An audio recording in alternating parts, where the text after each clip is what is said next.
Every child needs a safe harbor, a place of refuge where they feel secured, loved, and understood.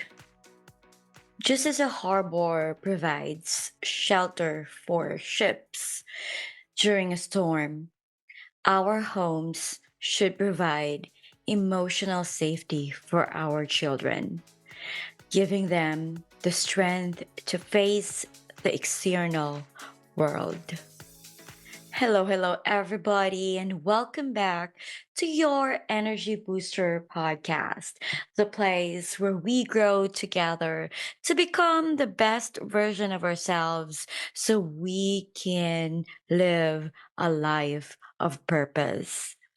This is once again your show host, Jeanith Padilla, and in today's episode, we will be learning on how to create a nurturing environment that acts as a sanctuary for our children amidst the storm of life. So here we go. In the Bible, we find the story of the prodigal son, a powerful example of unconditional love and forgiveness. If you can still remember, this is how the story goes.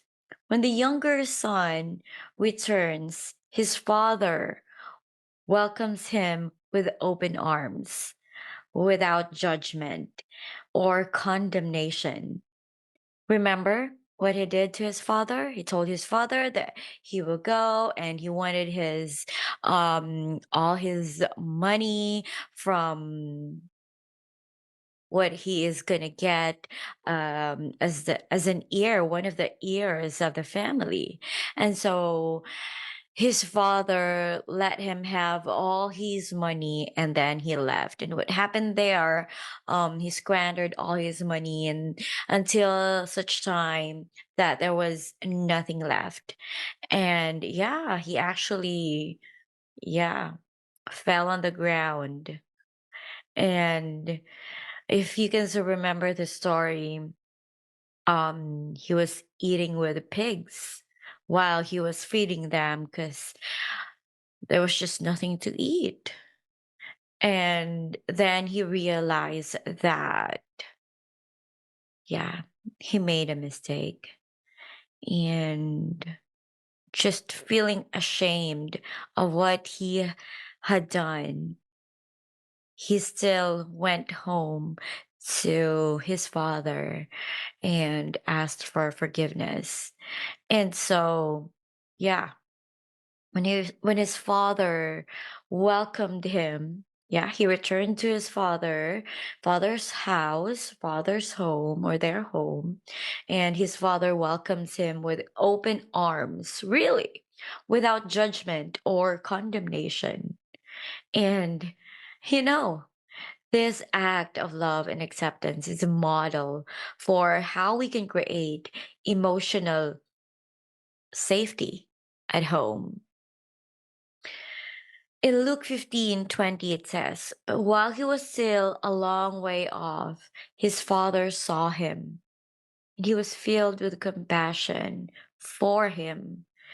He ran to his son, threw his arms around him, and kissed him. Yeah, human as we are, every day we make mistakes, and our children are humans too. Every day they make poor decisions. And what we can do there is just, to give them mercy, love, unconditional love, really, because who else is going to give that to them? Who else is going to accept them if they make mistake? We can condemn and hate their sins, only their sins, but them as a human being, as a soul, we should always love them.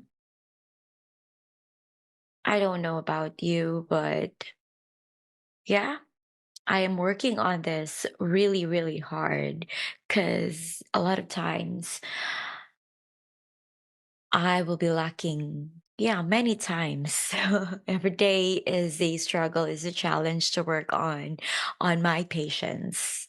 I don't know about you, but I think human as we are, we do struggle on that too. So it's okay. It's okay because we make mistakes, just like our kids, our children. And this story really teaches us the importance of open arms and an open heart. Oh, when my daughter makes mistake or my son, I always teach them to say sorry because they tend to forget. Or it's so, maybe it's, yeah, it's humiliating for them to accept their mistakes and say sorry. Or sometimes they just forget. I don't know, it's something to work with psychology.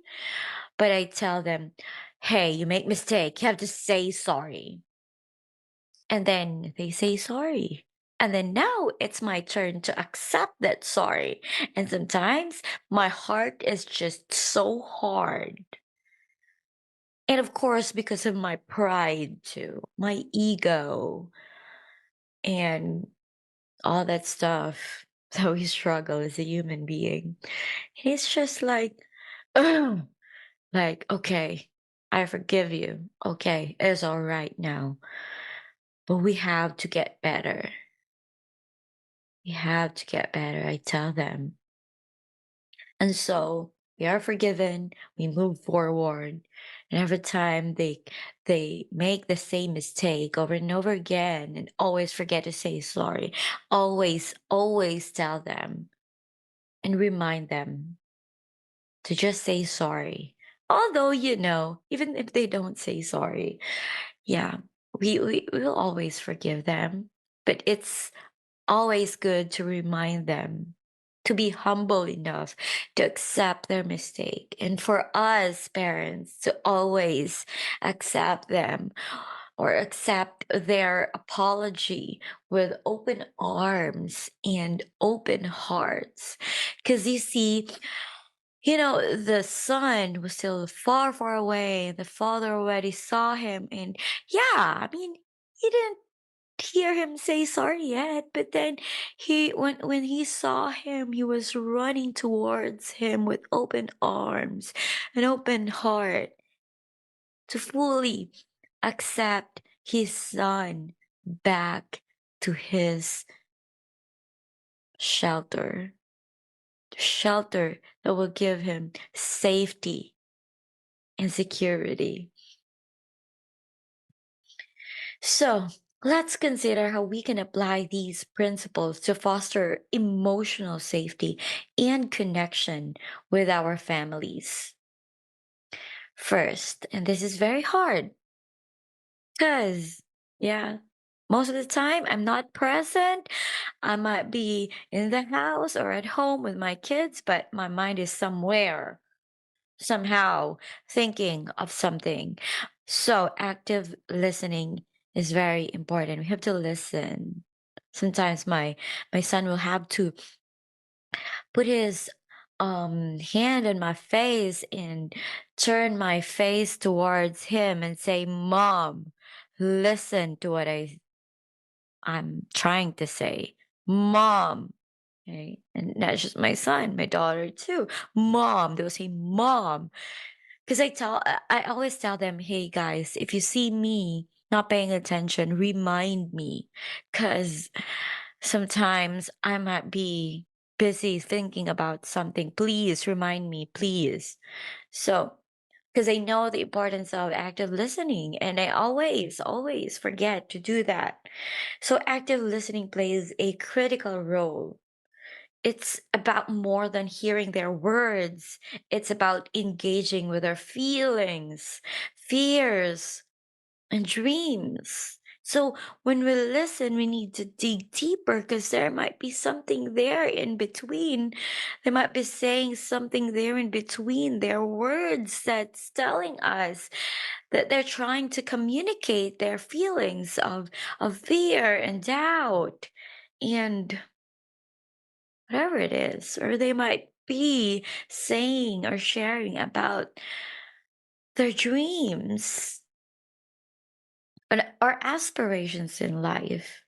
And so by listening attentively, I know, I know, we need to have we need to have presence of mind when we do this because it's hard sometimes to just be present for our children because I know we have all the worries. Yeah, I hear you. So, by listening attentively, we show our children that their thoughts and emotions are valid and important. Number two is empathy. You all, empathy is the key to communication. Yeah, my daughter is a teenager now. She doesn't,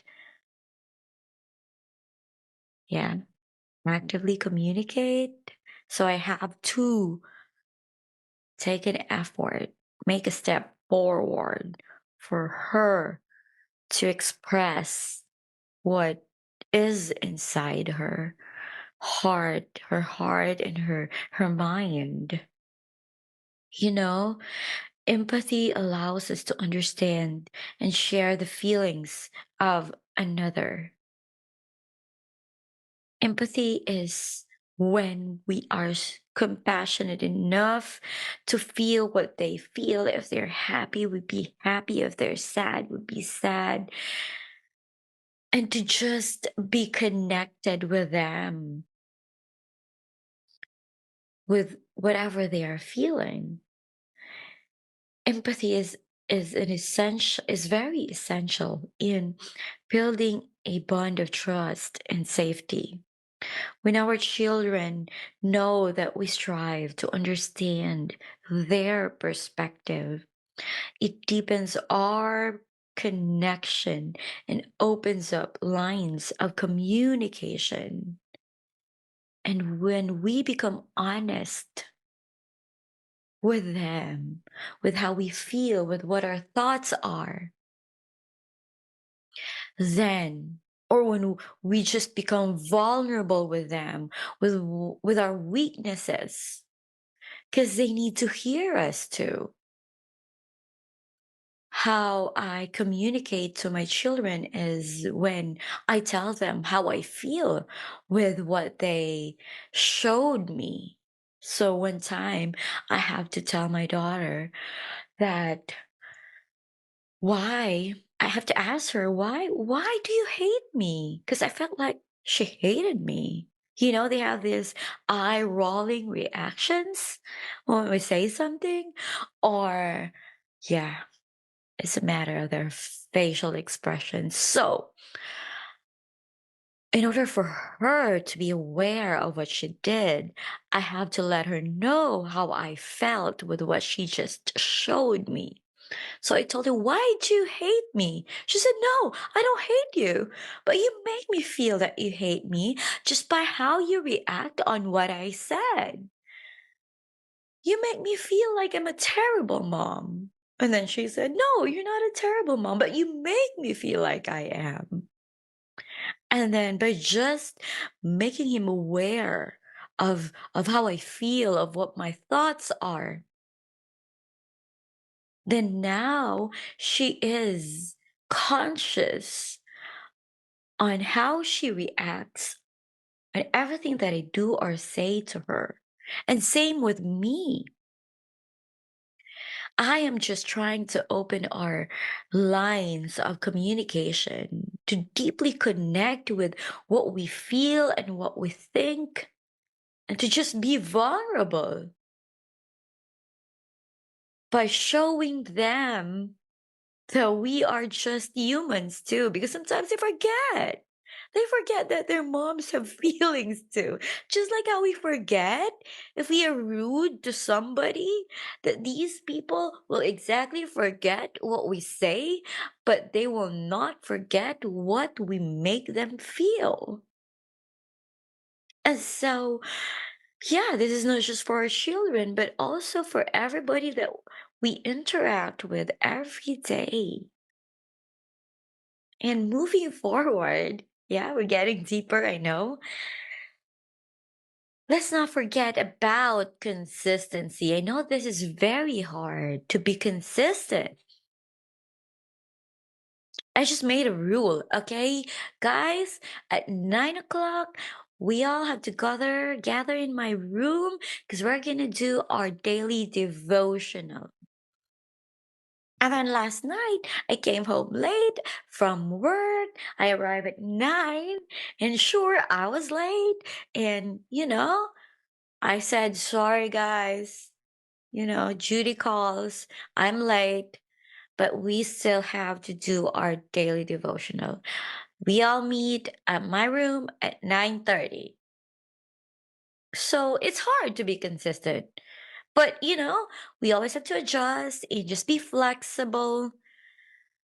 But let them know. We always have to communicate. What are the rules? What are the policies? What do they need to follow in the house? And so, the consistent application of these practices, like listening, empathy, and unconditional love, predicts a predictable and safe home environment for our children. I don't know where you're coming from and how you were brought up when you were growing up, but it's time to level up.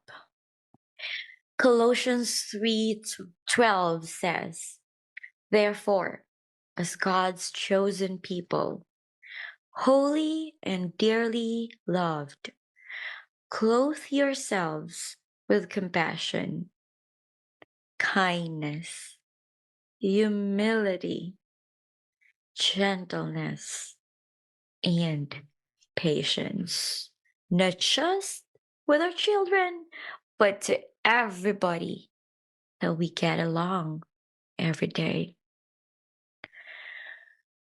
As we embody these virtues, we model how our children can also express them in their own lives, thus extending the safe harbor beyond our homes into their interactions with the world.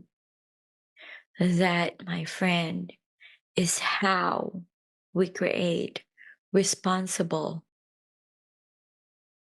leaders in the future generation. As today's journey nears its end, this is actually the last series for parenting episode.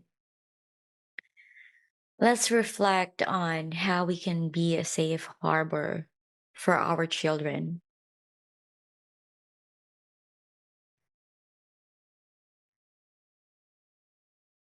Consider the ways you can deepen the emotional connections within your family, making your home a true refuge of love and understanding. Thank you for joining me for this heartfelt discussion. In our next episode, we'll continue to explore meaningful themes that touch the core of our lives and spirits. Until then, keep building those bridges of connection and creating sanctuaries of peace wherever you go. You've been listening to your Energy Booster podcast. If today's episode touched your heart, please subscribe or follow and share it with others. Stay tuned, stay inspired, and remember, you are the safe harbor in your child's life. I love you and God bless. Bye for now.